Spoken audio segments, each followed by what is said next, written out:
আমাদের কাছে প্রপোজাল এসেছিল যে আমরা এই এজিএমটাকে হোস্ট করতে চাই কিনা। আমরা এজ হোস্ট আমরা এগ্রি করেছি এবং এসএসসি প্রোগ্রাম এসএসসি আমরা তাদেরকে লজিস্টিক্যাল সাপোর্ট করছি এখানে। This is the only thing we are doing. আমরা এশিয়া কাপ নিয়ে এখনও অনিশ্চয়তা কাটেনি। টুর্নামেন্টের উপর থেকে কালো মেঘ সরে যাওয়ার সম্ভাবনা রয়েছে এশিয়ান ক্রিকেট কাউন্সিল এসিসির আসন্ন বার্ষিক সভায়। কিন্তু আগামী 24 জুলাই ঢাকায় হতে যাওয়া সভা নিয়ে এখন ঘোর অনিশ্চয়তা দেখা দিয়েছে।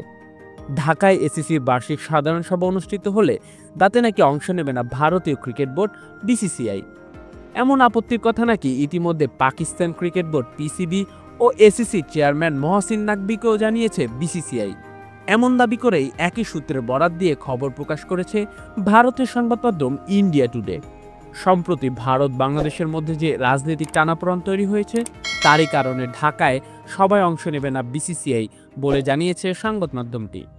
রাজনৈতিক টানাপোড়েনের কারণেই কিছুদিন আগে বাংলাদেশ ভারত মধ্যকার একটি দ্বিপাক্ষীয় সিরিজ স্থগিত করেছে বিসিসিআই। শুধু বিসিসিআই নয়, ঢাকায় সভা অনুষ্ঠিত হলে শ্রীলঙ্কা, আফগানিস্তান ও ওমান ক্রিকেট বোর্ড উপস্থিত থাকবে না বলে জানিয়েছে সংবাদ মাধ্যমটি।